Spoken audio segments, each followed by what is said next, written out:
الحمد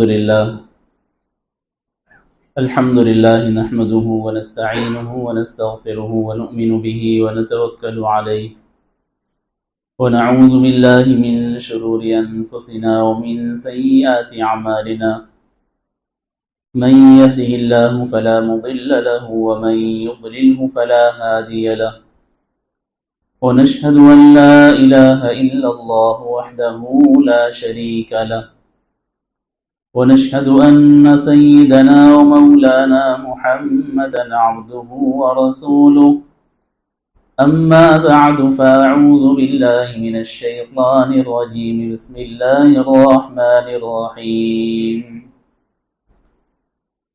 إنا أنزلناه في ليلة القدر وما أدراك ما ليلة القدر ليلة القدر خير من 1000 شهر تنزل الملائكة والروح فيها بإذن ربهم من كل أمر سلام هي حتى مطلع الفجر. وعن عائشة رضي الله عنها قالت كان رسول الله صلى الله عليه وسلم يجتهد في العشر الأواخر ما لا يجتهد في غيرها، فقال رسول الله صلى الله عليه وسلم تحروا ليلة القدر في الوتر في العشر الأواخر أو كما قال عليه الصلاة والسلام. درود شریف پڑھ لیجیے. اللهم صل على سيدنا محمد وعلى آل سيدنا محمد وبارك وسلم. اللہ تبارک و تعالی نے اپنے فضل اور کرم سے ہمیں رمضان کی مبارک گھڑیاں عطا فرمائی ہیں. جس شخص کو اللہ تعالی رمضان کا مبارک مہینہ عطا فرمائے اس کی اور وہ شخص جس کو رمضان کے مہینے سے اللہ نے محروم کر دیا، نیکیوں میں زمین و آسمان کے برابر فرق ہو جاتا ہے. حدیثوں میں نقل کیا گیا ہے کہ حضور صلی اللہ علیہ وسلم کی خدمت میں ایک صحابی تشریف لائے اور انہوں نے عرض کیا کہ اللہ کے رسول صلی اللہ علیہ وسلم میں نے یہ خواب دیکھا ہے. مومن کو اللہ تبارک و تعالی اچھے خواب کے ذریعے سے بھی تنبیہ بھی فرماتا ہے، نصیحت بھی فرماتا ہے، رہنمائی بھی فرماتا ہے. آپ نے اپنی ذات کے اعتبار سے بھی دیکھا ہوگا کہ جب بھی کبھی کوئی مصیبت میں تکلیف میں آپ پریشان ہیں، کبھی کوئی خاندان کے بزرگ دکھ جاتے ہیں، کبھی کوئی اور عالم دین دکھ جاتے ہیں، کبھی کوئی اچھا خواب دکھنے کے ذریعے سے رہنمائی حاصل ہوتی ہے.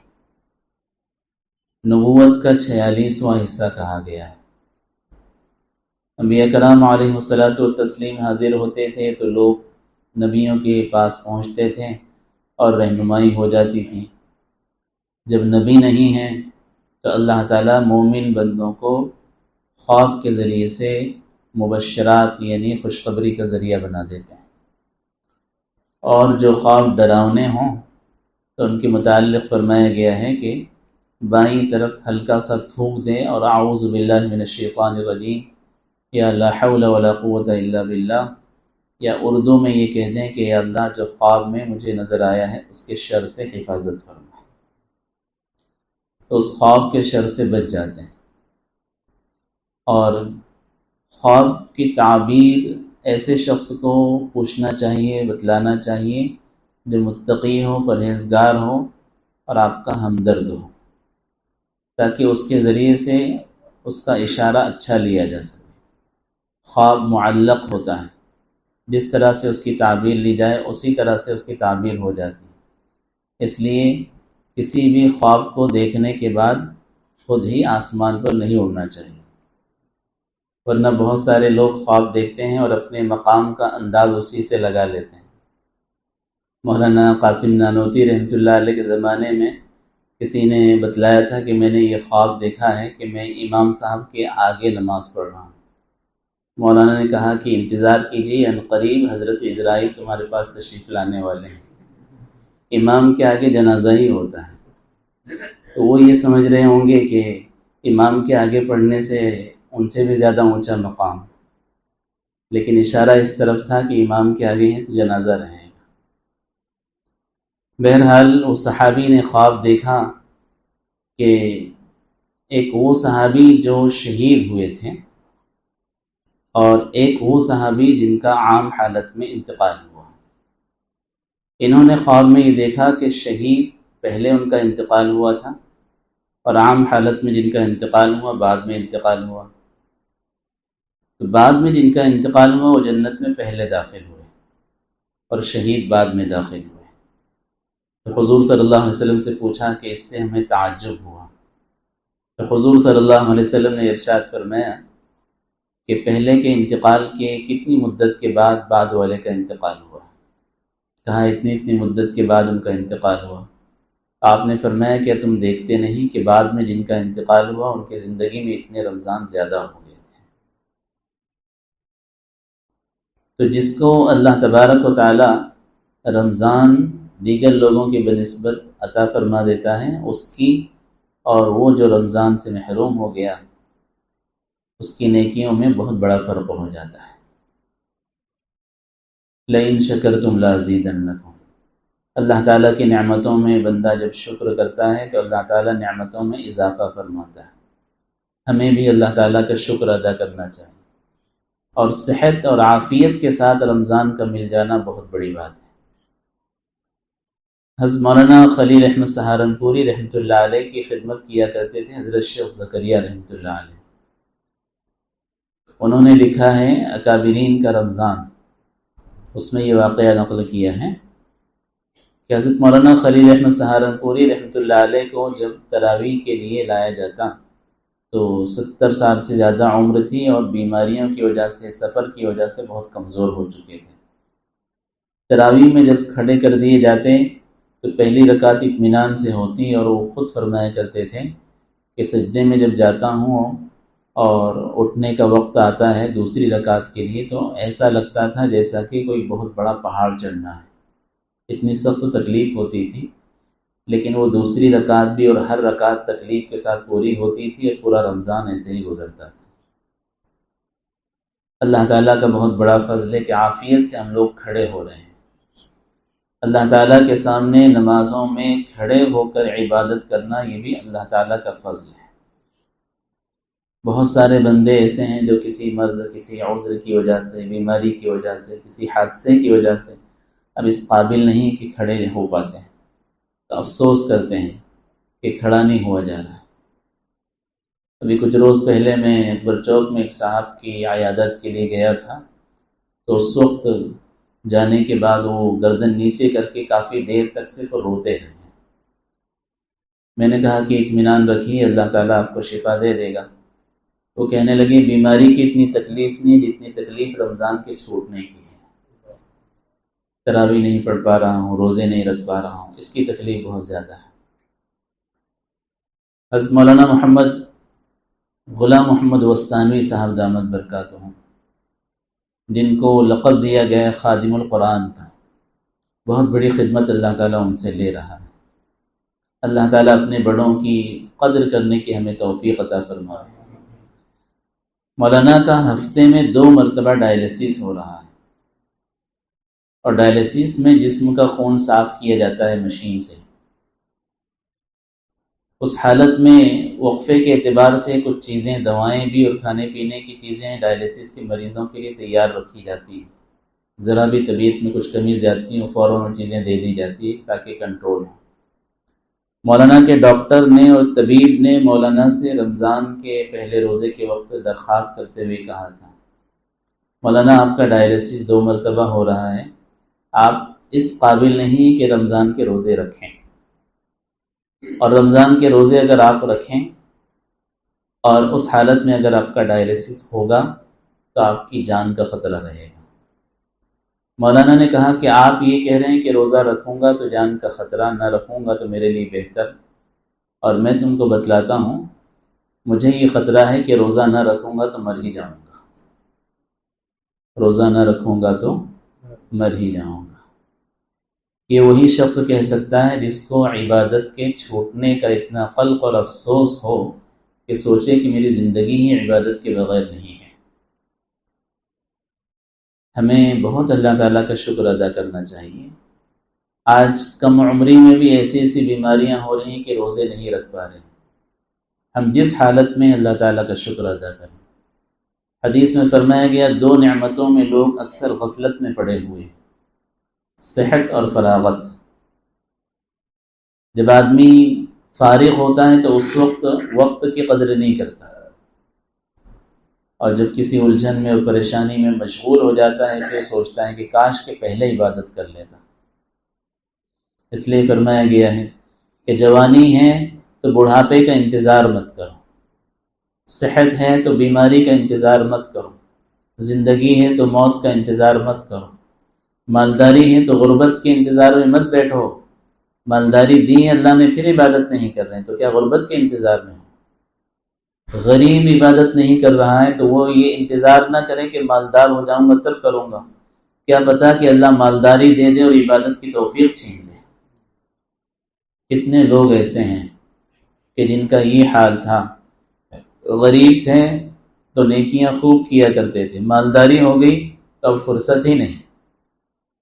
حضرت مولانا ابرار احمد صاحب دھولیوی رحمۃ اللہ علیہ ہمارے چچا ایک جگہ سے جا رہے تھے تو گاؤں کے لوگوں نے درخواست کی کہ علاقے کا ایک بہت مالدار شخص ہے، اور بڑے بڑے لوگ تبلیغ کے احباب ذمہ داران سمجھاتے ہیں لیکن کچھ سمجھ میں نہیں آتی، آپ بڑے ہیں، یہاں جاتے جاتے اگر تھوڑا سا وقت دے دیں تو بہت اچھا ہوگا۔ مولانا جب تشریف لے گئے سفر کے درمیان وہاں رکے، بہت بڑا ان کے محل کے جیسا مکان، اس میں ساری چیزوں کا انتظام، اور فون وغیرہ اس میں مشتقل مشغول، موبائل تو تھے نہیں، ادھر بھی فون ادھر بھی فون، اور خادمین بھی کھڑے۔ مولانا کو اندر لے جایا گیا تو ہمارے چچا اندر گئے ان کے آفس میں اور دفتر میں جا کر بیٹھ گئے۔ اب بات کرنے کے انتظار میں تھے کہ اس درمیان ان کی مستقل کچھ نہ کچھ مشغولی، اس سے کچھ کہہ رہے ہیں، اس سے کچھ کہہ رہے ہیں، اس سے کچھ کہہ رہے ہیں۔ تو اس مشغولی کے بعد ذرا سے درمیان میں کچھ وقفہ ملا تو کہنے لگا کہ اچھا حضرت فرمائیے کیا معاملہ ہے۔ مولانا ابرار صاحب رحمۃ اللہ علیہ نے، چچا نے یہ کہا کہ میں کوئی لمبی چوڑی بات نہیں کرنا چاہتا ہوں، میں یہ پوچھنا چاہ رہا ہوں کہ آپ اتنے زیادہ مشغول ہیں تو کیا آپ بیت الخلاء جاتے ہیں؟ وہ کہنے لگا کہ حضرت اتنا بڑا بنگلہ بنایا ہے، گھر کے اندر بیت الخلاء ہے اور ضرورت ہے تو مجھے جانا ہی پڑتا ہے۔ پہلے یہ پوچھا کہ آپ کے گھر میں بیت الخلاء ہے؟ کہا کہ ہاں ہے۔ کہا آپ اتنے مشغول، آپ کو جانے کا وقت ملتا ہے؟ کہا وہ تو ضرورت ہے، جانا ہی پڑتا ہے، جاتا ہوں برابر روزانہ۔ تو مولانا نے کہا کہ افسوس کی بات ہے کہ آپ کے پاس بیت الخلاء کے لیے وقت ہے، بیت اللہ کے لیے وقت نہیں ہے۔ یہی بات اس کے دل پر لگ گئی اور کہا مولانا نے بات بڑی قیمتی کی کہ بیت الخلاء کے لیے میرے پاس وقت ہے، بیت اللہ کے لیے، مسجد کے لیے، اللہ کے لیے وقت نہیں۔ تو اللہ تعالیٰ نے اس کی زندگی بدل دی۔ ہم لوگ خوش نصیب ہیں کہ اللہ تعالیٰ اپنے گھر اپنے فضل سے ہمیں بلا رہا ہے۔ ہزاروں لاکھوں لوگ ہیں، وقت بھی فارغ ہیں، صحت تندرستی بھی ہیں، مال و دولت بھی ہیں، فراغت بھی ہیں، اللہ نے توفیق نہیں دی تو مسجد میں آنے سے محروم ہیں۔ ہم لوگ خوش نصیب ہیں، اللہ کا شکر ادا کریں، روزہ رکھ رہے ہیں، تراویح پڑھ رہے ہیں، تراویح میں قرآن ختم کر رہے ہیں۔ حرمین میں جو لوگ گئے ہیں عمرے کے لیے، مسئلے پوچھ کر جاتے ہیں کہ تراویح 8 رکعت اور 10 رکعت ہو رہی، کیا کریں؟ ابھی گزشتہ کل وہاں کی تراویح میں سن رہا تھا تو 17واں اور 18واں پارہ چل رہا تھا، تراویح 22ویں چل رہی تھی، تراویح ختم ہوگی، قرآن ختم نہیں ہو پائے گا۔ ہم لوگ خوش نصیب ہیں، 20 رکعت تراویح سنت کے ساتھ پڑھ رہے ہیں، اور پورا قرآن کریم اللہ تعالیٰ اپنے فضل سے ہمیں سنا رہا ہے۔ سال میں ایک مرتبہ اللہ تعالیٰ یہ موقع عطا فرماتا ہے، قرآن ہم سن رہے ہیں۔ اس قرآن کریم کا اللہ تعالیٰ ہمیں حق ادا کرنے کی توفیق عطا فرمائے۔ قرآن سے محبت ایمان کی حفاظت کا ذریعہ ہے۔ قرآن کریم کی تلاوت کیا کریں تو ہمیشہ تلاوت کے بعد قرآن کریم کو بوسہ لے لیا کریں۔ بزرگوں نے نقل کیا ہے کہ قرآن کریم کے نسخے کو بوسہ لینے سے اللہ تعالیٰ آنکھوں کے برکت اور شفا عطا فرماتا ہے۔ مجبوری کی وجہ سے جو لوگ موبائل میں قرآن پڑھتے ہیں، اس کا خیال رکھیں جب تک قرآن کریم کا اصل نسخہ سامنے موجود ہے موبائل میں نہ پڑھا کریں۔ موبائل میں مجبوری کی وجہ سے وہ قرآن کی وہ برکت، پڑھنے میں تو وہی قرآن ہے لیکن قرآن کریم کی جو ادب اور جو رعایت کی جاتی ہے موبائل میں نہیں کی جاتی۔ آپ جب اس کا سوئچ آف کریں گے یا اپلیکیشن سے باہر نکلیں گے تو آپ موبائل کی طرح سے اس کو کر کے نیچے بھی آپ رکھ دیتے ہیں، لیکن قرآن کریم کو کوئی نہیں رکھے گا۔ اصل قرآن کریم جب تک موجود ہے اس کی قدر کریں۔ اللہ نہ کرے کہ آئندہ سالوں میں ڈیجیٹل دور آ جائے اور قرآن کا نسخہ ہی نہ مل پائے۔ آج ساری چیزیں ویسی ہوتی جا رہی ہیں، تو قرآن کریم یہ ہماری محبت اس کی ہونا چاہیے ہمارے دل کے اندر، اس کے ذریعے سے اللہ تعالیٰ ایمان کی حفاظت فرماتا ہے۔ قرآن کریم کا دوسرا حق ہے تلاوت۔ ہمیشہ تلاوت کا اہتمام ہونا چاہیے۔ صبح قرآن کریم کی کچھ آیتیں، آدھا پارہ، پاؤ پارہ تلاوت کا جو اہتمام کر لیتے ہیں دن بھر اس کی برکتیں محسوس کرتے ہیں، اور جو لوگ قرآن کریم کی تلاوت کا اہتمام نہیں کرتے صبح سے ہی منحوسیت ان پر چھائی رہتی ہے۔ قرآن کریم جس جگہ پڑھا جاتا ہے اس جگہ اللہ تعالیٰ کی برکتوں کا نزول ہوتا ہے۔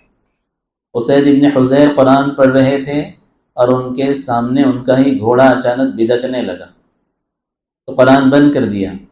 بند کیا تو تھوڑی دیر بعد گھوڑا بھی خاموش، پھر قرآن پڑھنا شروع کیا تو گھوڑا پھر بدکنے لگا، پھر قرآن بند کر دیا، پھر پڑھنا شروع کیا تو پھر وہ اچھلنے لگا۔ اور اس کے قریب ان کا بیٹا تھا یحییٰ، قریب تھا کہ وہ گھوڑا ان کو نقصان پہنچا دے بچے کو، تو انہوں نے قرآن بند کیا اور جا کر اپنے بچے کو گود میں اٹھائے۔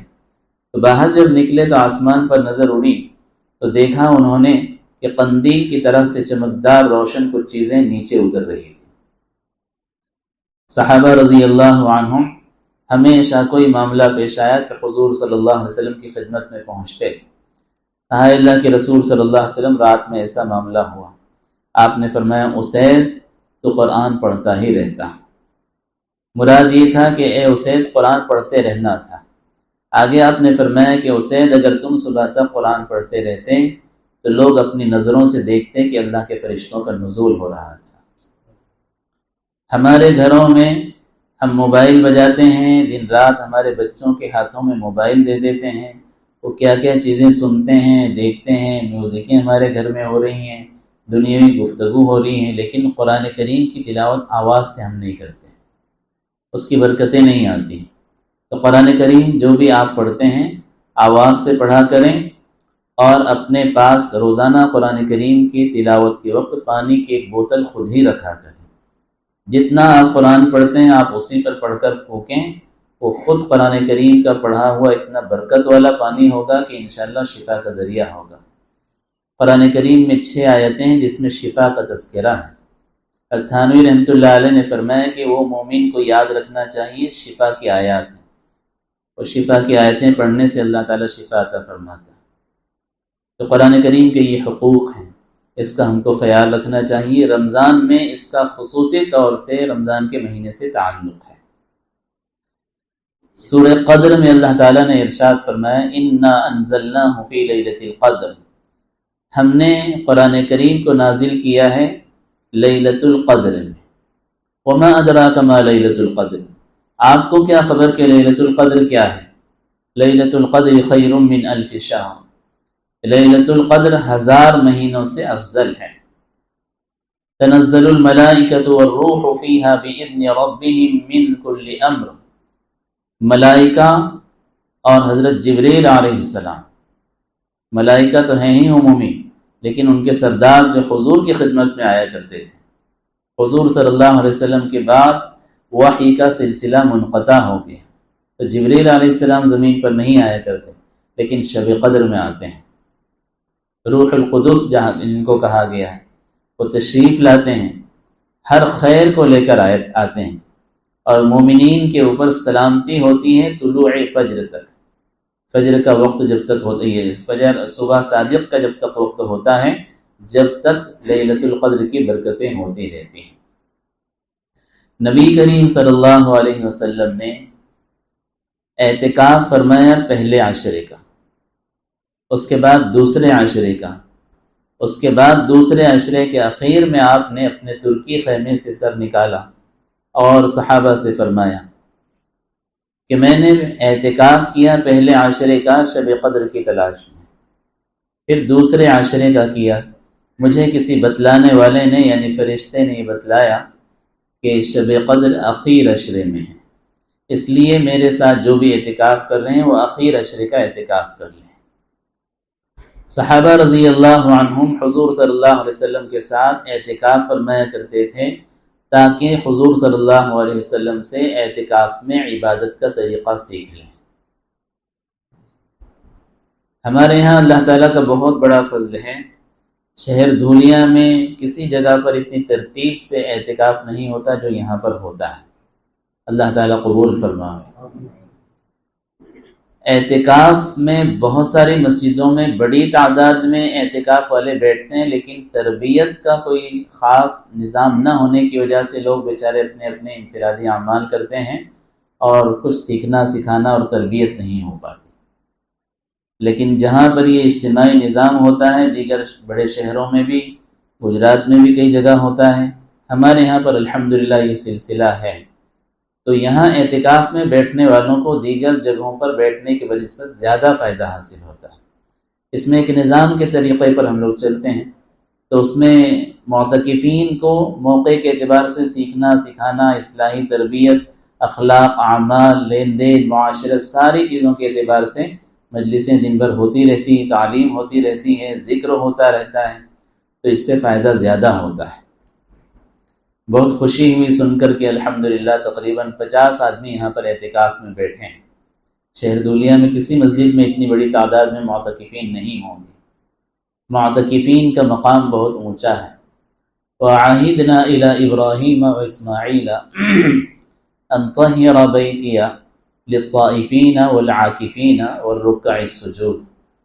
اللہ تعالیٰ نے ارشاد فرمایا کہ ہم نے ابراہیم علیہ السلام اور اسماعیل علیہ السلام سے کہا تھا کہ بیت اللہ کو نماز پڑھنے والوں کے لیے اور اعتکاف کرنے والوں کے لیے صاف ستھرا رکھا کیجیے۔ نبیوں کو کہا جا رہا اعتکاف کرنے والوں کے لیے بیت اللہ کو صاف ستھرا رکھا کیجیے۔ تو معتکفین کا مقام بہت اونچا ہے۔ اعتکاف کرنے کے لیے ہمارے لیے حضور صلی اللہ علیہ وسلم کا نمونہ ہے۔ نبی کریم صلی اللہ علیہ وسلم اعتکاف فرمایا کرتے تھے۔ حدیثوں میں نقل کیا گیا ہے کہ حضور صلی اللہ علیہ وسلم نے اخیر عشرے کا ہمیشہ اعتکاف فرمایا ہے۔ سنت موقدہ علی الکفایہ ہے، یعنی پوری بستی اور علاقے کی طرف سے ایک آدمی بھی اگر کر لے تو ساری بستی والے گناہوں سے بچ جائیں گے۔ اور حضرت تھانوی رحمۃ اللہ علیہ نے جو بتلایا کہ دیہات والوں کا حال تھا کہ دیہات والوں کو جا کر انہوں نے بیان کیا اور سمجھایا کہ پوری بستی سے ایک بھی آدمی کبھی بیٹھ جائے تو پوری بستی کے گناہ سے لوگ بچ جائیں گے، وہ ایک آدمی کی برکت سے۔ رمضان کے بعد حضرت تھانوی رحمۃ اللہ علیہ سے وہ دیہاتی ملنے کے لیے آئے تو حضرت نے پوچھا اعتکاف میں کوئی بیٹھا تھا؟ کہا کوئی بھی نہیں بیٹھا۔ کہا کیوں؟ کہا پورے گاؤں والے ڈر رہے تھے۔ کہا کیوں؟ کہا آپ جو کہہ کر آئے تھے کہ ایک بھی اعتکاف کو بیٹھے گا تو پورے گاؤں کا گناہ اس کے اوپر آ جائے گا، تو ہمارے گاؤں میں کوئی اعتکاف کے لیے بیٹھا ہی نہیں۔ حضرت نے فرمایا کہ اللہ کے بندوں، میں نے ایسا نہیں کہا تھا، میں نے یہ کہا تھا کہ ایک بھی بیٹھ جائے گا تو پورے گاؤں کے لوگوں کا گناہ بچ جائے گا اور وبال سے لوگ بچ جائیں گے۔ اور لوگ الٹا سمجھے دیہات والے کہ ایک بھی بیٹھے گا تو اسی کے اوپر آ جائے گا، تو کوئی بیٹھنے کے لیے تیار نہیں ہوگا۔ تو سنت موقدہ علی الکفایہ ہے، ایک آدمی بھی بستی کے اندر بیٹھ جائے تو کافی ہے، لیکن زیادہ سے زیادہ بیٹھیں تو جو بیٹھے گا وہ فضیلت حاصل کرے گا۔ نبی کریم صلی اللہ علیہ وسلم کے عمل سے بڑھ کر کسی کا عمل نہیں ہو سکتا۔ رمضان کے مہینے میں جو لوگ یہ سمجھتے ہیں کہ اخیر عشرے سے بڑھ کر کوئی اور نیکی کا کام ہے، غلط ہے۔ یہ چیزیں غلط چیزیں ہیں اور مبالغہ آرازی میں ہیں۔ بعض لوگ اس میں غلطی کرتے ہیں، تبلیغ سے وابستہ ہوں یا کوئی اور خیر کے کام کرتے ہوں، اگر وہ یہ سمجھتے ہیں کہ اعتکاف سے بڑھ کر کوئی کام ہے تو نعوذ باللہ من ذالک ان کا اعتراض حضور صلی اللہ علیہ وسلم پر ہے۔ نبی کریم صلی اللہ علیہ وسلم سے زیادہ امت کی کوئی فکر رکھ سکتا تھا؟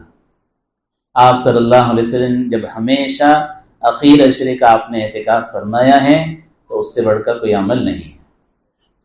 نبی کریم صلی اللہ علیہ وسلم مدینہ تشریف لے گئے، ہر سال اعتکاف ہوا، صرف فتح مکہ کے موقع پر اعتکاف نہیں ہو پایا سفر کی وجہ سے، غزوہ تھا، جنگ کی حالت تھی، اعتکاف اس وقت نہیں ہو پایا، ہمیشہ اس کے علاوہ اعتکاف کیا۔ ایک روایت میں تو یہ جو ابھی میں نے پڑھی اس میں تو فرمایا گیا کہ 1 مہینے کا اعتکاف تھا، پہلے عشرے کا، دوسرے عشرے کا اور تیسرے عشرے کا، اس طرح سے 1 مہینے کا اعتکاف تھا۔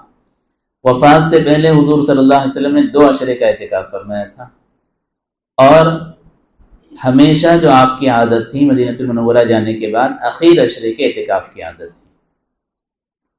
ایک مرتبہ نبی کریم صلی اللہ علیہ وسلم نے حضرت عائشہ رضی اللہ عنہا کو اشارہ کر دیا کہ آخری عشرے کا آپ اعتکاف فرمانے والے ہیں، تو آپ کا خیمہ لگایا جا رہا تھا، تو حضرت عائشہ نے موقع پا کر اجازت لے لی، تو آپ نے اجازت دے دی، ان کا بھی اعتکاف کے لیے خیمہ باندھا جانے لگا۔ ازواج مطہرات میں تو بڑھنے والی تھی نیکیوں کے اندر، تو حضرت حفصہ کو پتہ چلا، انہوں نے حضرت عائشہ سے اجازت لی، انہوں نے حضرت عائشہ نے اجازت دے دی تو انہوں نے ان کا خیمہ لگا لیا۔ حضرت زینب بنت جحش رضی اللہ عنہ کو پتہ چلا، انہوں نے بھی اپنا خیمہ لگا لیا۔ اب صبح حضور صلی اللہ علیہ وسلم جب نماز کے لیے باہر تشریف لائے تو آپ نے دیکھا کہ اتنے سارے خیمے مسجد کے اندر، 1 2 3 4، آپ نے فرمایا کس کے اتنے سارے ہیں؟ فرمایا فلاں کے فلاں کے فلاں کے۔ فرمایا کہ اللہ کی ان بندیوں نے نیکیوں کی نیت سے کیا ہے؟ کہا کہ ہاں۔ فرمایا سب کے خیمے نکال دو اور میرا بھی خیمہ نکال دو، اور اس سال آپ اعتکاف سے نکل گئے، اور رمضان کے بعد شوال میں 10 دن کا اعتکاف آپ نے کیا، اور 10 دن کے اعتکاف روزے کے ساتھ آپ صلی اللہ علیہ وسلم نے کیا۔ تو اس سے اس کی اہمیت کا پتہ چلتا ہے۔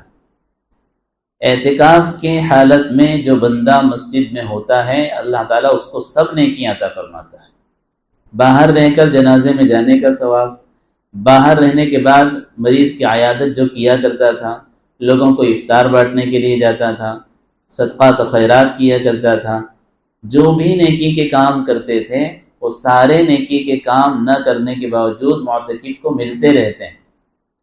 تو وہ نیکی کرنے والے بندے تو خوش نصیب ہے جو اعتکاف میں بیٹھ جائیں، کہ اعتکاف میں بیٹھنے میں اعتکاف کی عبادت کا بھی ثواب اور جو پہلے کیا کرتے تھے اس کا بھی ثواب اللہ عطا فرمانا۔ تو اعتکاف میں بیٹھنا چاہیے۔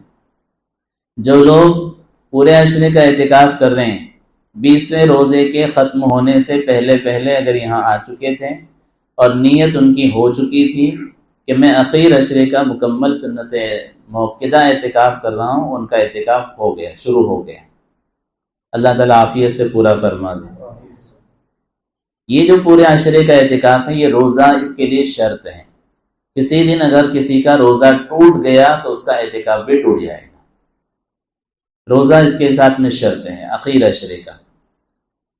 اب یہ جو اعتکاف شروع ہوا ہے تو اس کے لیے جماعت کی حد بندی ہے۔ یہاں پر جو بھی جماعت کی حد بندی ہو، اگر صحن بھی اس کے ساتھ شامل ہو تو صحن بھی اس کے اندر رہے گا، اس کے اندر آپ جا سکتے ہیں، اور صحن اگر شامل نہ ہو تو اس کے اندر نہیں جا سکتے ہیں۔ مسجد کے اندر اگر آپ کی خدمت کا کوئی انتظام ہے تو بہت اچھا، اگر خدمت کا انتظام نہیں ہے تو یہاں تو اللہ تعالیٰ کا فضل ہے کہ باقاعدہ نظام ہے اور بہت بڑا ہی نظام ہے، اس نظام کے لیے بھی بہت سارے لوگ انتظار کرتے رہتے ہیں۔ بہرحال جن مساجد میں طعام کا اور سحری کا یا افطار کا نظم نہیں ہوتا، وہاں کے معتکفین کو اجازت ہوتی ہے کہ وہ گھر جا کر کھانا لا سکتا ہے، گھر جا کر افطار کا انتظام کر کے لے کر آ سکتا ہے۔ وہ حرم شریف میں جو لوگ بیٹھتے ہیں تو مسجد میں کھانے کی اجازت نہیں ہے۔ اب ان کے لیے اتنی اجازت ہے کہ حرم کے سامنے کی جو ہوٹلیں ہیں وہاں جائیں اور کھانا کھا کر آ جائیں، یہ ان کے لیے، آپ کے لیے نہیں، ورنہ مولوی گنج اور اکبر چوک کی کوئی ہوٹل خالی نہیں رہے گی، معتکفین سے بھری رہے گی۔ رات میں پتہ چلا مسجد خالی، مولوی گنج کے ہمارے مصعب بھائی کی ہوٹل وہاں پر آباد، مولوی گنج کے اندر سب رہیں گے، تو یہ کسی کو اس کی اجازت نہیں ہے۔ یہ ایسے ہی مسجد میں یا دیہات وغیرہ میں بھی کوئی اعتکاف میں بیٹھنے کے لیے تیار نہیں، جو ایک آدھ بیٹھا بیچارہ اس کی خدمت کے لیے کوئی تیار نہیں، تو اس کو اجازت ہے کہ وہ بیت الخلاء کے لیے گھر اگر جانا ہے تو جا سکتا، مسجد میں اگر انتظام نہ ہو تو، کھانے کے لیے انتظام نہیں ہے تو لانے کے لیے جا سکتا ہے۔ اعتکاف کی حالت میں اگر کوئی ملاقات کے لیے آئے تو ملاقات کرنے کی اجازت ہے۔ حضور صلی اللہ علیہ وسلم سے ایک مرتبہ ملاقات کے لیے ازواج مطہرات تشریف لائیں اور واپس جانے لگیں تو آپ نے حضرت صفیہ سے فرمایا کہ تم بیٹھ جاؤ، تم کو چھوڑنے کے لیے میں خود آؤں گا۔ حضرت صفیہ رضی اللہ عنہ جب جانے کا ان کا وقت آیا تو نقاب میں جانے لگی تو مسجد نبوی کے دروازے تک آپ چھوڑنے کے لیے گئے، اور جب دروازے پر آپ چھوڑنے کے لیے گئے تو وہاں سے 2 صحابی جا رہے تھے، تو انہوں نے دیکھا آپ کی طرف، تو انہوں نے تو کچھ کہا نہیں، لیکن حضور صلی اللہ علیہ وسلم نے محسوس فرما لیا یا تربیت فرمانے کے لیے آپ نے ان کو بلایا اور کہا کہ یہ جو عورت ہے کوئی اور نہیں ہے، تمہاری ماں صفیہ ہے۔ یہ حضور صلی اللہ علیہ وسلم کا انداز۔ انہوں نے کہا کہ اللہ کے رسول صلی اللہ علیہ وسلم ہم تو کبھی اس کے متعلق سوچ بھی نہیں سکتے۔ آپ نے فرمایا تم نہیں سوچ سکتے، لیکن شیطان انسان کی رگوں میں خون کی طرح سے دوڑتا ہے، فوراً غلط فہمی اور بد ذہنی کے لیے موقع تلاش کرتا ہے۔ اس لیے ہم نے بھی کسی کے متعلق جلد بازی میں فیصلہ نہیں کرنا چاہیے۔ کوئی دیکھا تو کچھ نہ کچھ مسئلہ ہے، فوراً آدمی بدگمانی کرتا ہے اور بدزنی کا شکار ہو جاتا ہے، کون ہے پتہ نہیں۔ اس لیے حدیثوں میں فرمایا گیا ہے کہ نکاح کا اعلان کیا کرو، اس لیے کہ نکاح سے پہلے لوگوں کو پتہ نہیں تھا کہ تمہارا نکاح ہو چکا ہے، اور تم کسی عورت کو لے کر پھرو گے تو غلط فہمی کا شکار ہوں گے، اور اعلان ہو گیا تھا، سب کو خبر ہے کہ نکاح ہو گیا حضرت کا، تو اب لے کر پھر رہے ہیں تو کوئی معاملہ نہیں۔ تو اس لیے کہا بدزنی سے بچانے کے لیے طریقہ بتایا صلی اللہ علیہ وسلم۔ حضور صلی اللہ علیہ وسلم نے ایک مرتبہ جب ارشاد فرمایا، حضرت عائشہ نے کچھ کہا تو آپ نے فرمایا کہ تمہارے پاس تمہارا شیطان آ گیا۔ تو حضرت عائشہ کہنے لگی میرے ساتھ بھی شیطان ہے؟ آپ نے فرمایا کہ ہاں، ہر ایک کے ساتھ شیطان ہے۔ تو حضرت عائشہ نے فرمایا آپ کے ساتھ بھی؟ فرمایا کہ ہاں میرے ساتھ بھی، لیکن اللہ تعالیٰ نے اس شیطان کو میرا ہی فرما بردار بنا دیا۔ حضور صلی اللہ علیہ وسلم کو شیطان بہکا نہیں سکتا تھا، آپ کا فرما بردار ہو گیا۔ حدیث میں اسلمہ کا لفظ ہے، اس سے دونوں اشارہ ہے، یا تو مسلمان ہی ہو گیا یا پھر فرما بردار ہو گیا۔ اب جو عام لوگوں کے شیطان ہیں تو ہر ایک کے ساتھ ایک شیطان ہے، اس کو عاملین کہتے ہیں ہمزاد، اور کسی کے انتقال کے بعد کسی کے جسم میں آ گیا تو کہتے ہیں وہی آیا ہے، حالانکہ وہ نہیں ہوتا ہے، لیکن ہر ایک کے ساتھ میں ایک شیطان ہے۔ تو وہ شیطان، اس کی پوری ہسٹری اس کو پتہ ہے، عاملین اس کو آزمانے کے لیے پوچھتے ہیں اگر تو واقعی میں وہ ہے تو ذرا یہ بتا دو، تو وہ تو آپ سے زیادہ بتا دے گا کیونکہ زندگی بھر اس کے ساتھ رہا ہے، تو پوری چیزیں بتا دیتا ہے، تو لوگ یقین سے کہتے ہیں ہاں فلاں ہی ہے، حالانکہ وہ فلاں نہیں ہے، وہ شیطان ہے جو زندگی بھر اس کے ساتھ رہا ہے، اس کو پوری چیزیں اس کی پتہ ہے۔ تو ہر ایک کے ساتھ شیطان ہے۔ تو یہاں جو فرمایا گیا، نبی کریم صلی اللہ علیہ وسلم نے صفیہ رضی اللہ عنہ ملاقات کے لیے تشریف لائیں، آپ نے ملاقات کی۔ تو ازواج مطہرات اعتکاف کی حالت میں مسجد میں ملاقات کے لیے آیا کرتی تھی، لیکن آپ گھر پہ مت خبر بھجوا دینا کہ آپ بھی گاہے تشریف لائیے تاکہ زیارت کا شرف حاصل ہوتا رہے۔ یہاں دوسرے مقصد سے ہم بیٹھے ہیں، اس کا آپ حضرات خیال رکھیں۔ یہاں تو ماشاءاللہ دیگر افراد بہت ساری بڑی تعداد میں، اور اس وقت مسائل الگ تھے۔ ازواج مطہرات اور ہماری مائیں بہنیں اس وقت مسجد میں بھی نماز پڑھنے کے لیے آیا کرتی تھی۔ مردوں کی صفیں ہوتی تھی، پھر بچوں کی صفیں ہوتی تھی، پھر اس کے بعد عورتوں کی صفیں ہوا کرتی، بالکل اخیر میں ہوا کرتی تھی۔ بعد میں نبی کریم صلی اللہ علیہ وسلم نے جب یہ ارشاد فرمایا کہ عورت کی سب سے برکت والی اور سب سے قیمتی نماز اور پسندیدہ نماز وہ ہے جو اس کے گھر کی اندھیری کوٹری میں ادا کی جائے، عورتوں کی سب سے زیادہ برکت والی نماز۔ جو عورتیں سمجھتی نا ہم کو مسجد میں کیوں نہیں آنے دیتی، ان لوگوں کے لیے ایک حکمت کے طور پر روکا گیا۔ حضرت عائشہ رضی اللہ عنہ نے حضور صلی اللہ علیہ وسلم کی وفات کے چند سالوں کے بعد فرمایا تھا، زمانہ اتنا خراب ہو گیا ہے کہ حضور اگر دیکھتے تو ابھی ہی عورتوں کو منع کر دیتے تھے، اور آج کا زمانہ تو آپ کو پتہ ہے۔ اس لیے ہمارے فقہاء نے، علماء نے جو منع کیا ہے مسجد سے، وہ احادیث ہی کی بنا پر بدلایا ہے کہ برکتیں ان کے لیے گھر کی اندھیری کوٹری کے اندر ہیں، وہاں پردے کے ساتھ میں نماز پڑھیں گی، اس کی فضیلت حاصل ہوں گی۔ ورنہ پتہ ہے کہ ہر جگہ شیطان غالب آ جاتا ہے، فتنے کے موقع تلاش کرتا ہے۔ مسجدوں کے اندر بھی یہ خرافات نہ ہوں، ورنہ جیسے مزاروں کے حال ہوئے ویسے مسجد کے ہو جاتے تھے کہ عورتیں بھی ہیں اور مرد بھی ہیں، اور خرافات چل رہے ہیں، اور عبادت کے لیے نہیں آ رہے ہیں اور زیارت کے لیے یہاں پر آ رہے ہیں، تو ایسے معاملہ نہیں ہونا چاہیے۔ تو بہرحال عورتوں کو مسجد سے روک دیا گیا ہے۔ اب اعتکاف میں گھر میں بھی بیٹھنا ہے تو اپنی اندھیری کوٹری کے اندر عورتیں بیٹھیں گی۔ مرد حضرات جو مسجد میں بیٹھے ہیں ان کے لیے جو شرائط ہیں، حدیثوں میں نقل کیا گیا کہ غزوے سے نبی کریم صلی اللہ علیہ وسلم تشریف لا رہے تھے تو صحابہ رضی اللہ عنہم ایک جگہ پر رکے تو سامان بے ترتیبی سے سب نے پھیلا دیا، کوئی یہاں سو گیا، کوئی وہاں سو گیا، کسی کو چھاؤں جہاں ملی وہاں سو گیا، کسی کو زمین اچھی ملی وہاں سو گئے۔ اپنے اعتبار سے گروہ بنا کر 10 15 صحابہ ایسے تقسیم ہو کر آرام کرنے کے لیے لیٹ گئے۔ راستہ تنگ ہو گیا، کسی نے جا کر حضور صلی اللہ علیہ وسلم کو خبر دی کہ اللہ کے رسول صلی اللہ علیہ وسلم صحابہ رضی اللہ عنہ نے اتنا سامان پھیلا دیا اور ایسے لیٹ گئے آرام کرنے کے لیے اور خیمے لگا لی کہ راستہ ہی نہیں۔ حضور صلی اللہ علیہ وسلم نے ایک صحابی کو بھیجا، غزوہ کر کے آئے تھے سبب، آپ نے صحابی کو بھیجا، فرمایا کہ جا کر سب میں اعلان کرو اور کہو کہ جو راستہ تنگ کرے اس کا ہم سے کوئی تعلق نہیں۔ یہ تو عام راستوں میں کہا تھا، مسجد کے اندر بھی یہی حکم ہے۔ معتکفین اعتکاف کی حالت میں ہیں تو سامان کا بہت خیال رکھنا چاہیے، آنے جانے والوں کا، مصلیان کا خیال رکھنا چاہیے، اپنی ذات سے کسی کو تکلیف نہ پہنچے۔ سامان میں جتنی ضرورت کا سامان ہو ویسا ہی رکھیں، ورنہ بعض لوگ جماعت میں جانے والے بھی اتنی کیا کیا چیزیں لے لیتے ہیں کہ انداز ہی نہیں ہوتا، اور بعض لوگ بیچارے جو ہمیشہ جانے والے کم سامان پر بھی اکتفا کر لیتے ہیں۔ حضرت علی رضی اللہ عنہ کا بھی معاملہ یہ تھا، اور مغیرہ ابن شعبہ رضی اللہ عنہ بڑے چالاک تھے۔ حضرت علی رضی اللہ عنہ ایک مرتبہ مغیرہ ابن شعبہ رضی اللہ عنہ کو انہوں نے دیکھ لیا کہ مغیرہ ابن شعبہ کا یہ حال ہے کہ سامان بہت سارا لے لیتے ہیں سفر میں چلنے میں، اور حضور صلی اللہ علیہ وسلم کی نصیحت ہوتی تھی کہ قافلے کے آخر میں کوئی چلا کرے تاکہ لوگوں کا جو سامان گرے گا تو وہ اٹھا لیا کرے۔ حضرت علی رضی اللہ نے دیکھا کہ مغیرہ ابن شعبہ سامان بہت سارا لے لیتے ہیں اور دھیرے دھیرے ایک ایک سامان پھینکتے جاتے ہیں تاکہ وہ آخر میں آنے والا وہی اٹھا کر لے کر آ جائے پورا۔ حضرت علی رضی اللہ نے 1 2 مرتبہ دیکھ لیا تو انہوں نے کہا کہ اب میں حضور صلی اللہ علیہ وسلم سے تمہاری شکایت کر دوں گا۔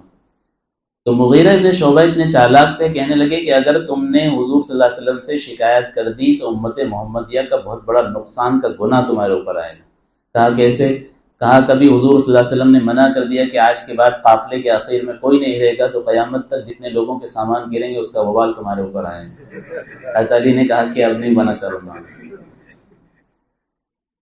نکاح کا پیغام لے کر ایک مرتبہ مغیرہ ابن شعبہ رضی اللہ عنہ گئے ایک جگہ پر، تو 4تھا نکاح ان کا تھا۔ نکاح کے لیے وہاں پر گئے اور یہ بڑی عمر کے تھے، بوڑھے تھے۔ اب نکاح کا پیغام وہاں پر لے کر گئے تو وہاں پیغام لے کر پہلے سے کوئی جوان آ کر بیٹھا تھا، تو یہ سمجھ گئے اپنی تو دال گلے گی نہیں، تو انہوں نے ذرا زور سے بلند آواز کر کے پوچھنے لگے تاکہ اندر بھی آواز جائے۔ اس نوجوان سے پوچھنے لگے، کہا کہ تم اچھے پڑھے لکھے لگتے ہو؟ کہا کہ ہاں پڑھا لکھا ہوں۔ کہا حساب کتاب جانتے ہو؟ کہا بہت حساب کتاب آتا ہے، ایک دم پکا میرا حساب ہے۔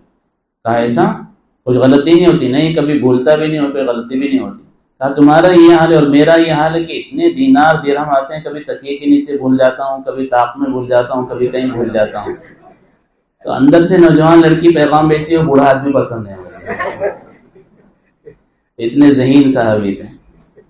تو بہرحال سامان کے متعلق معتکفین نے اس کا خیال رکھنا چاہیے کہ ایسا اتنا زیادہ سامان نہ ہو یا ایسی بے ترتیبی سے ہم نہ سوئیں، ایسا نہ سامان پھیلائیں کہ کسی کی تکلیف کا ذریعہ ہو۔ ایذاء المؤمن حرام، مومن کو ایذا پہنچانا حرام ہے۔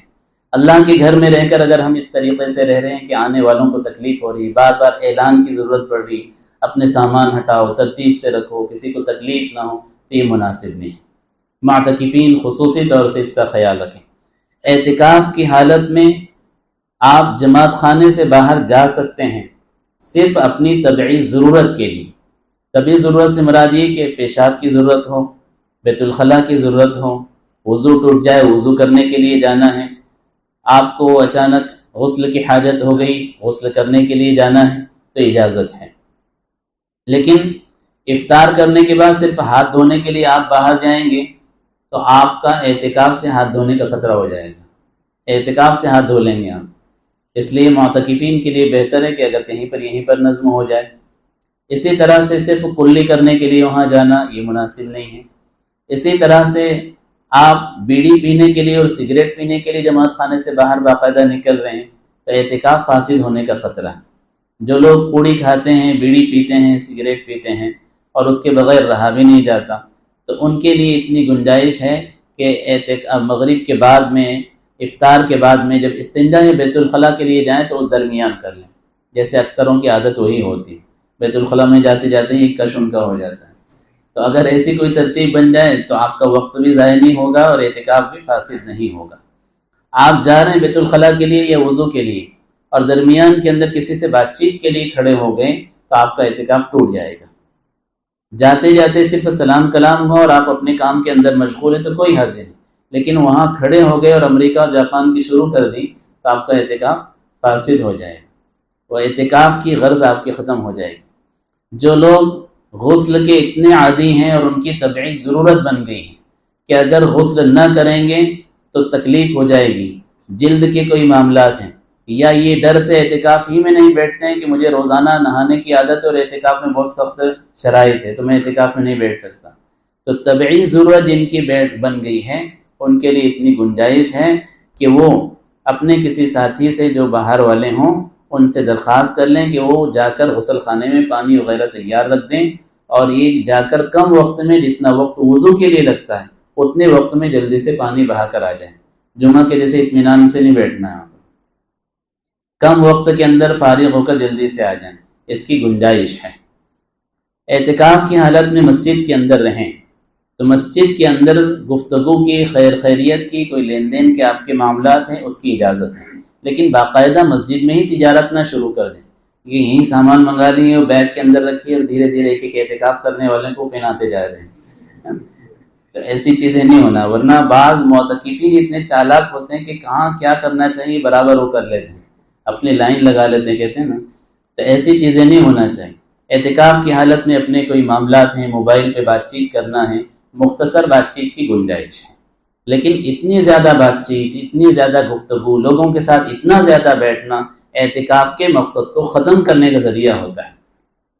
معتکفین جو بھی بیٹھتے ہیں تو ان کے اکرام کے لیے بہت سارے صاحب خیر حضرات ثواب حاصل کرنے کے لیے افطار کا دعوتوں کا نظم کرتے ہیں، اللہ تعالیٰ انہیں جزائے خیر عطا فرمائے، لیکن اس میں اس کا خیال رکھیں کہ اس کو معتکفین کی حد تک رکھا جائے اور اس میں اتنا زیادہ ان کو مشغول نہ کیا جائے کہ ان کے قیمتی وقت کے اوپر زد آ جائے، قیمتی وقت ضائع ہو۔ باہر کے لوگوں کو، زیادہ لوگوں کو دعوتیں دینا، مسجدوں کے اندر بار بار آنا بیٹھنا، اس سے معتکفین کا ذہن ذرا سا خراب ہوتا ہے، اس لیے معتکفین کے لیے دعوتوں کا نظم رکھیں بھی، وہ اپنی ضرورت کے اعتبار سے اپنے وقت پر کھائیں، فارغ ہو کر اپنی عبادت کے اندر لگ جائیں۔ باہر کے لوگ اپنے اوقات کے اعتبار سے کسی اور جگہ کر لیں، لیکن اعتکاف والوں کو اس سے ڈسٹرب نہیں کرنا چاہیے۔ اعتکاف والے خود بھی خیال رکھیں، اپنے تعلقات والوں کو بار بار یہاں نہ بلائیں، یہاں ہم اپنے تعلق کو اللہ سے جوڑنے کے لیے آئے ہیں، یہاں اپنا تعلق اللہ تعالیٰ سے مضبوط کرنے کے لیے آئے۔ 11 مہینے دوست احباب سے بہت ہمارا تعلق ہے، اللہ سے ہمارا تعلق نہیں، ہماری نظریں، ہمارا دل سب غیر کی طرف مائل ہو چکا ہے۔ سالم مولا رضی اللہ عنہ بیت اللہ کے قریب بیٹھے تھے اور حدیث کا درس دے رہے تھے، ہزاروں کی بھیڑ سامنے موجود تھی۔ اس وقت ہارون رشید بادشاہ یا کوئی اور بادشاہ تھا، وہ بادشاہ آیا، عبد الملک ابن مروان، وہ آیا تو اس کے ساتھ میں بہت بڑا قافلہ تھا، طواف کیا تو طواف کرتے کرتے ان پر نظر گئی کہ بڑا مجمع ان کے ساتھ حدیث پڑھ رہا ہے۔ کہا یہ صاحب کون ہیں؟ کہا یہ حضور صلی اللہ علیہ وسلم کے ایک صحابی ہیں، سالم مولا۔ کہا کہ اچھا، تو وہ بادشاہ آیا اور سالم مولا رضی اللہ عنہ کے قریب کھڑے ہو گیا اور کچھ بولنا چاہتا تھا، سالم مولا رضی اللہ عنہ اس کی طرف دیکھے ہی نہیں، حدیث پڑھاتے رہے یا قرآن کا درس دے رہے تھے وہ پڑھاتے رہے۔ اس نے کچھ بولنا چاہا تو سالم مولا رضی اللہ عنہ نے ہاتھ اس طرح سے اٹھا کر کہا بیٹھ جاؤ، بیت اللہ کے قریب بیٹھ کر غیر اللہ پر نظریں اٹھانے سے ہماری آنکھیں شرماتی ہیں، بیت اللہ کے قریب بیٹھ کر غیر اللہ پر نظریں اٹھانے سے ہماری آنکھیں شرماتی ہیں۔ ہم اللہ کے گھر میں بیٹھے ہیں، اس لیے اس کا خصوصی خیال رکھیں۔ موبائل کا بھی استعمال نہ ہو، بند رہنے میں ہی سہولت ہے۔ آپ چاہیں کسی نیت سے اس کو رکھ لیں کہ قرآن پڑھنا ہے، کچھ ضروری چیزیں، اس کے ساتھ خرابیاں بہت زیادہ ہیں۔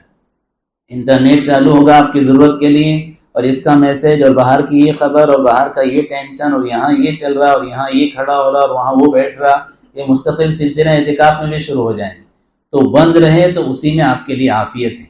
آپ ان چیزوں کا خیال رکھیں اور اعتکاف میں جو ترتیب سے ہمیں بتلایا جا رہا اس ترتیب کے تابع رہیں۔ اس ترتیب کے تابع رہنے میں ہم طالب علم بن جائیں گے اور طالب علم کو ہمیشہ فائدہ ہوتا ہے، اللہ تعالیٰ اس کی مدد فرماتا ہے، رحمتوں کا نزول ہوتا ہے۔ اجتماعی کوئی چیزیں ہو رہی ہیں، اپنے انفرادی کام کا، اپنی انفرادی عبادت کا آپ کو خاص وقت دیا جاتا ہے، اس وقت میں آپ انفرادی عبادت کریں، لیکن اجتماعی طور سے جو چیزیں کی جا رہی ہیں یہ اللہ تعالیٰ کی مدد کا ذریعہ ہوتی ہے، اس میں خاص برکت ہوتی ہے۔ اس لیے اجتماعی جو کام کی ترتیب ہے، مجلسوں کی، اوقات کی جو ترتیب ہے، اس کے اندر شریک ہوں اور وقت فارغ کر کے بیٹھیں۔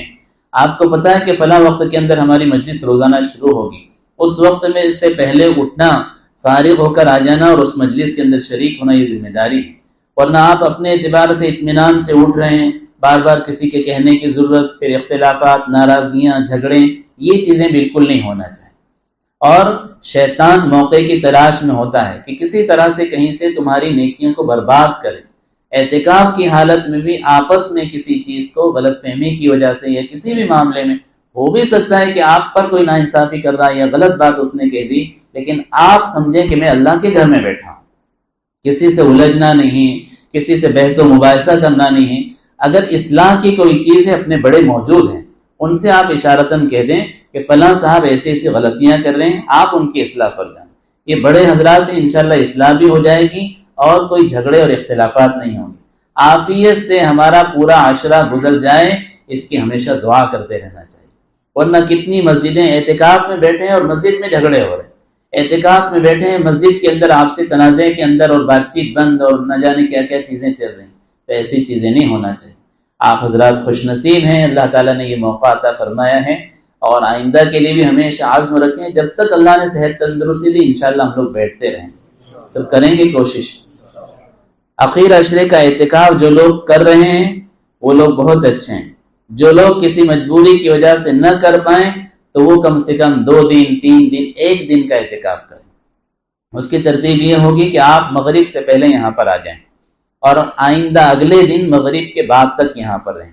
آپ کا یہ 1 دن کا اعتکاف رہے گا، جس میں روزہ بھی آ جائے گا، رات کی تراویح وغیرہ بھی آ جائیں گی اور یہ سارے معمولات بھی آپ کے ہو جائیں گے۔ یہ 1 دن کا اعتکاف۔ حدیث میں فرمایا گیا من اعتکف یوما ابتغاء وجہ اللہ، جس نے اللہ کو راضی کرنے کے لیے 1 دن کا اعتکاف کیا، جعل اللہ بینہ وبین النار 3 خنادق، اللہ تعالیٰ اس کے اور جہنم کے درمیان 3 خندقیں حائل فرما دیتے ہیں، ہر خندق کی درمیانی مسافت زمین و آسمان سے بڑی ہوئی۔ اور دوسری حدیث میں فرمایا نبی کریم صلی اللہ علیہ وسلم نے کہ جو مومن اپنے مومن بھائی کی حاجت روائی کے لیے چلے، اللہ تعالیٰ 10 سال کے اعتکاف سے بڑا اس کو ثواب عطا فرمائے۔ آپ اعتکاف میں ہیں، آپ کو آپ کے خاندان کے بارے میں پتہ ہے، گھر والوں سے کہیں کہ ان کو زکوٰۃ پہنچائے نہیں، ان کی مدد کے لیے رقم پہنچائے نہیں، فلاں کے یہاں افطار کے لیے کچھ بھیجا ہے نہیں، کھانے کا انتظام نہیں ہے بھیجا ہے نہیں، فلاں کے کپڑے بنے نہیں، یہ ساری فکریں آپ اعتکاف کی حالت میں کر سکتے ہیں، یہ خیر کے کام ہے۔ اور خاندان والوں کے ساتھ صلہ رحمی کرنا، آپ کی جو امداد ہو رہی ہے اس کا بھی ثواب اور صلہ رحمی کا بھی ثواب ہے۔ حضور صلی اللہ علیہ وسلم نے ارشاد فرمایا جو شخص یہ چاہتا ہے اللہ اس کی عمر میں برکت عطا فرمائے، ایمان پر خاتمہ عطا فرمائے، روزی میں برکت عطا فرمائے، اسے چاہیے کہ صلہ رحمی کیا کرے۔ اس لیے آپ اپنے خاندان کا خصوصی خیال رکھیں، پڑوسیوں کا خیال رکھیں۔ بہت سارے علاقے کے اندر ایسے افراد ہوتے ہیں کہ جو مانگتے نہیں ہیں، لا يسألون الناس الحافا، کسی کے آگے ہاتھ نہیں پھیلاتے ہیں، لیکن ان فقراء کی طرف مدد کرنے کے لیے ہاتھ بڑھانا ہماری ذمہ داری ہے۔ ہم ہمارے گھروں پر آنے والوں کو تو دے دیتے ہیں، اس میں اکثر ایسے ہوتے ہیں کہ جو لکھ پتی بن چکے ہیں، اکثر ایسے ہو چکے ہیں جنہوں نے مانگنے کو دھندا بنا لیا ہے، اکثر ایسے ہیں جو خود صاحب نصاب ہو جاتے ہیں، بڑی بڑی رقمیں 1 دن میں جمع کر لیتے ہیں، تو ان کو تو دینا ہی بند کر دیں، یہ تو مسلمانوں کی بدنامی کا بھی ذریعہ بن چکے ہیں۔ رمضان کے مہینے کے اندر بڑی تعداد میں مانگنے کے لیے غیر آ رہے ہیں کہ مسلمان دیتے بہت ہیں، اور پھر برقع پہن کر غیر مسلم عورتیں، کچھ ٹوپیاں پہن کر غیر مسلم مرد، یہ سارے صرف مانگنے کے لیے آ رہے ہیں، تو یہ مسلمانوں کو بدنام کر رہے ہیں، آپ ان کو مت دیں۔ اگر آپ کو کوئی مستحق دکھ رہا ہے تو صدقے سے دے دیں۔ زکوٰۃ کے لیے آپ کو یقین ہونا چاہیے، اطمینان ہونا چاہیے کہ میں جس کو دے رہا ہوں زکوٰۃ دے رہا ہوں تو ادا ہوئے گی یا نہیں۔ زکوٰۃ کی تحقیق کر کے کسی مومن کو آپ نے دی اور اس کے بعد آپ کی غلطی ہو گئی تو آپ کی زکوٰۃ ادا ہو جائے گی، لیکن جہاں آپ نے زکوٰۃ دی اور وہ کافر نکل گیا تو زکوٰۃ ہی ادا نہیں ہوگی۔ زکوٰۃ کی ادائیگی کے لیے مومن کا ہونا شرط ہے، اس لیے گھر پر آنے والے بہت سارے لوگ اپنے گھر کی مستورات کو زکوٰۃ کی رقم نکال کر دے دیتے ہیں، آنے والے جو بھی آئیں دیتے رہیں، آپ کی زکوٰۃ کی رقم ہی ادا نہیں ہوگی۔ اس میں بڑی تعداد ایسی ہے یا تو صاحب خیر خود ہیں یا یہ کہ وہ غیر مسلم ہیں، چند کلمات اور کچھ چیزیں یاد کر کے یہ برقع پہن کر آ گئے ہیں، تو اس لیے ان کی مدد آپ نہ کریں۔ اپنے علاقے کے اندر ایسے غرباء فقراء مستحقین ہیں تو ان کی چن چن کر مدد کریں، کہیں ایسا نہ ہو کہ ہمارے علاقے کے غرباء اور ہمارے رشتہ دار ہماری امداد کے منتظر ہوں اور ہماری زکوٰۃ کی رقم آسام اور یو پی اور بہار تک جا رہی ہے۔ ہمارے علاقے کے ایک صاحب خیر نے مجھے درخواست کر کے کہا تھا کہ آپ اگر کسی غریب کے متعلق درخواست لکھ دیں اور دستخط کر دیں تو میں اس کو میری رقم دے دوں گا، مدد کیا کروں گا۔ میں نے ایک بیوہ عورت آئی تھی، ان کے لیے چٹھی لکھ کر بھیجی وہ صاحب خیر کے پاس میں۔ جمعیت کے ہونے کی وجہ سے اور دیگر کچھ چیزوں کی وجہ سے لوگ بیچارے آتے رہتے ہیں، تو جو مستحق ہیں جب اطمینان ہوتا ہے تو ان کی میں سفارش کر دیتا ہوں، تو لوگوں کو بھی اطمینان ہوتا ہے کہ صحیح جگہ پر رقم گئی ہے۔ میں نے اس بیوہ عورت کو وہ صاحب خیر اور مالدار کے پاس وہ چٹھی لے کر بھیجا، اور چٹھی لے کر وہ عورت جب ان کے پاس گئی تو وہ عورت بھی رو رہی تھی، اور اس سامنے والوں نے جب دیکھا تو ان سے کہا کہ تم فلاں ہو؟ کہا کہ ہاں۔ کہا نقاب کھول لو، تم تو میری رشتہ دار ہو، بالکل قریبی رشتہ دار تھی۔ انہوں نے اس کو بڑی رقم دی اور اس کے بعد مجھ سے کہنے لگے مولانا میری سال کی زکوٰۃ لاکھوں روپیے یو پی بہار اور بنگال تک جاتی ہے، وہ عورت کو جو آپ نے بھیجا ہے میرے خاندان کی عورت ہے۔ آج تک مجھے نہیں پتا تھا کہ اتنی مستحق ہے اور میں نے اس کی مدد نہیں کیا، اور میں غفلت میں تھا، اس کی طرف میری توجہ نہیں تھی۔ ایسے ہمارے خاندان میں بہت ساری عورتیں، بہت سارے افراد ہوں گے جو آپ کی زکوٰۃ کے مستحق ہیں، تو آپ تحقیق کر کے ان کی زکوٰۃ دیا کریں۔ اللہ تعالیٰ سے دعا ہے اللہ تعالیٰ ان باتوں پر عمل کرنے کی ہم سب کو توفیق عطا فرماوے۔ وآخر دعوانا ان الحمد للہ رب العالمین۔